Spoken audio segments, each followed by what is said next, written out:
Toba टेकसिंग में 20 kilo आटे का थैला 1300 रुपए में फरोख्त हो रहा है। जिला भर में टमाटर 60 रुपए किलो, सब्ज मिर्च 85 रुपए किलो, लहसुन 240 रुपए किलो और अदरक 400 रुपए किलो तक पहुंच गया है। चीनी 115 रुपए किलो और चक्की का आटा 80 रुपए किलो तक आवाम को मिल रहा है, जबकि यूटिलिटी स्टोर पर आटा चीनी नापैद हो चुका है। दूसरी जानब हुकूमती ऐलानात और दावों से अवाम हुक्मरानों से मायूस नजर आते हैं।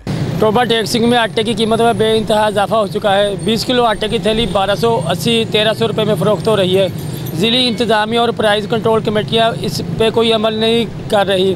ज़िली इंतज़ामिया और प्राइस कंट्रोल कमेटी को चाहिए कि इस पर कंट्रोल किया जाए और गरीब आवाम को रिलीफ दिया जाए। आज जो आटे का बुरहान चल रहा है, इतनी महंगाई हो गई है कि 20 किलो आटे की थैली 1300 रुपये की हो गई है। नून लीग हुकूमत से ये कंपैरिजन तो करते हैं, लेकिन ये उस दौर के में आटे की कीमत देखें और आज में देखें, ये कहते तब्दीली आ गई है। कहाँ की तब्दीली आ गई है?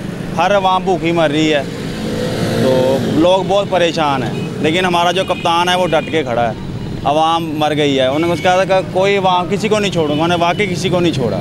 गरीब आवाम पिस गई है ये महंगाई की चक्की में। अवाम का हुकूमत से मुतालबा है कि रोज़मर्रा की शाय खुर्दनोश की कीमतों में कमी करके रिलीफ फराहम किया जाए, ताकि गरीब आदमी आसानी से अपनी ज़िंदगी बसर कर सके। कैमरामैन अली हैदर के साथ सुल्तान महमूद, टोबा टेकसिंग।